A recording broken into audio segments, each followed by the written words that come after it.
Halo semuanya, selamat datang kembali di sesi pembahasan kita. Hari ini kita bakal ngebedah sebuah cerita yang jujur aja keren banget. Ini bukan sekedar mitos kuno biasa, tapi perpaduan antara misteri alam dan sejarah lisan yang punya makna dalam banget buat lingkungan hidup kita. Jadi siap-siap ya, karena kita bakal langsung meluncur ke jantung Pulau Kalimantan buat ngomongin legenda Nyai Undang, sang penjaga Sungai Mentaya.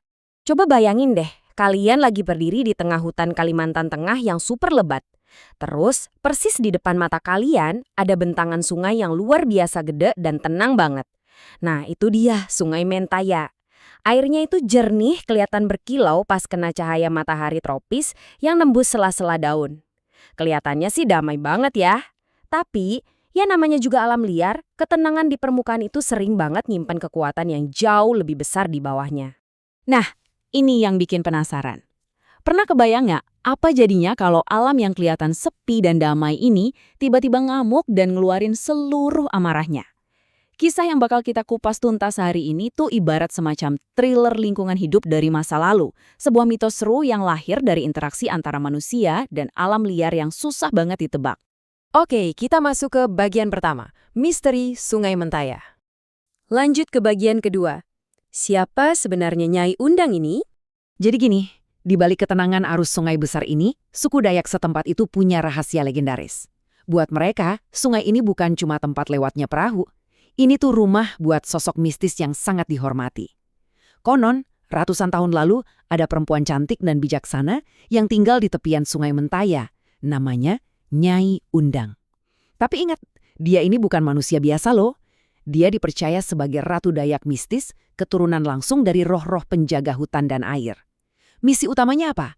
Turun ke bumi buat jaga sesuatu yang sebenarnya sangat rapuh, yaitu keseimbangan mutlak antara umat manusia dan alam semesta.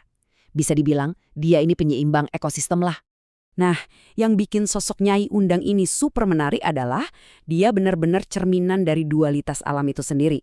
Di satu sisi, dia ini pelindung yang baik banget. Dia sering bantu warga desa ngelewatin masa-masa gagal panen yang susah. Tapi di sisi lain, wah, dia bisa jadi penjaga yang gak kenal ampun.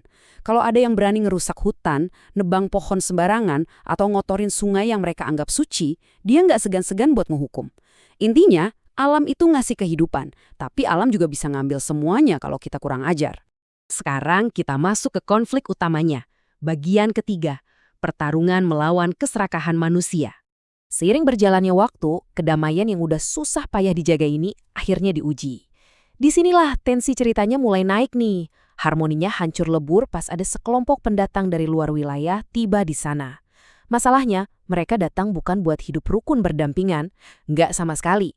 Mereka punya satu niat serakah, pengen nguasain seluruh wilayah Sungai Mentaya. Mereka sama sekali nggak punya rasa hormat baik ke adat istiadat warga lokal, apalagi ke lingkungan tempat mereka numpang berdiri. Dan kelakuan mereka ngerusak alam tuh bener-bener parah. Eskalasinya brutal banget. Pertama, mereka nebangin pohon tanpa henti, bikin hutan yang suci itu jadi gundul. Kedua, mereka nambang pasir secara membabi buta. Dan yang paling parah, mereka buang limbah dan ngotorin Sungai Mentaya. Kalian bisa bayangin kan gimana terpukulnya suku Dayak setempat? Mereka sampai lumpuh ketakutan, ngerasa nggak berdaya, dan cuma bisa berdoa minta keajaiban. Nah, ini pertanyaannya. Kira-kira gimana cara alam ngebales keserakahan manusia yang udah kelewatan batas ini ya?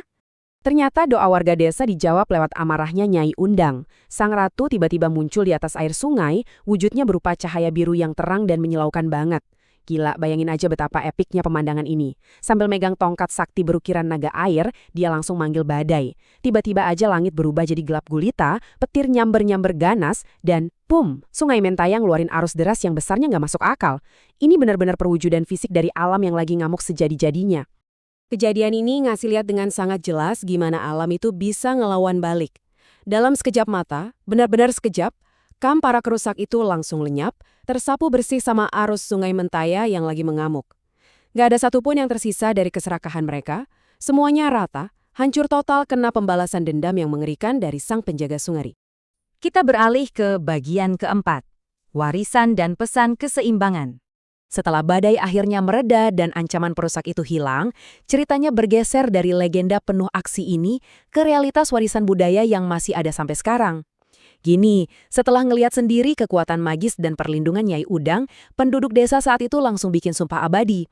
Mereka janji, mulai detik itu dan seterusnya, mereka bakal jadi garda terdepan buat ngejaga sungai dan hutan. Mereka bakal ngerawat itu semua sebagai warisan leluhur yang gak ternilai harganya. Peristiwa dramatis inilah yang ngebentuk sistem pelestarian lingkungan suku Dayak yang bahkan masih bertahan selama berabad-abad. Bahkan sampai hari ini loh, warisan itu masih terasa hidup. Kalau lagi ada upacara adat, atau misalnya permukaan sungai Mentaya tiba-tiba beriak dengan cara yang agak aneh, para tetua desa biasanya bakal tersenyum dan bilang gini, itu tandanya Nyai Undang sedang berkeliling menjaga kita. Kutipan ini tuh keren banget, soalnya berhasil narik mitos mistis ke dalam tradisi dan kebiasaan manusia modern sekarang. Kehadiran sosok penjaga itu masih benar-benar dirasain sama mereka. Jadi, poin krusial yang bisa kita ambil dari pembahasan ini adalah legenda ini sebenarnya ngajarin kita prinsip-prinsip dasar dari kearifan lokal. Alam itu ditekankan banget, bukan objek yang bisa dieksploitasi seenaknya. Kita butuh rasa hormat dan keseimbangan yang dalam banget. Manusia dan alam itu wajib hukumnya buat hidup berdampingan dalam harmoni. Nah, nilai-nilai inilah yang bikin Nyai Undang jadi jauh lebih besar dari sekedar mitos biasa. Dia adalah simbol kearifan. Sebagai kesimpulannya, kisah ini bawa satu pesan moral yang abadi dari para leluhur Dayak. Siapapun yang serakah, pada akhirnya pasti bakal ditelan habis sama amarah alam itu sendiri. Tapi sebaliknya, siapa aja yang mau ngejaga dan ngerawat alam, pasti bakal selalu diberkati. Pesan ini tuh rasanya masih terus ngalir bareng arus Sungai Mentaya sampai detik ini. Sekarang, mari kita tutup sesi penjelasan ini dengan sedikit renungan buat kita semua. Kalau kita ngelihat lingkungan di sekitar kita zaman sekarang, kira-kira kita udah memperlakukan sungai dan hutan kita sendiri dengan rasa hormat layaknya sang roh penjaga belum sih? Atau jangan-jangan tanpa sadar kita justru lagi niru keserakahan para perusak itu? Kisah Nyai Undang ini ngingetin kita kalau di balik setiap pohon dan setiap tetes air sungai ada harmoni yang nuntut buat kita jaga. Oke, sekian dulu buat hari ini. Terima kasih banyak udah nyimak dan sampai jumpa di pembahasan kita berikutnya.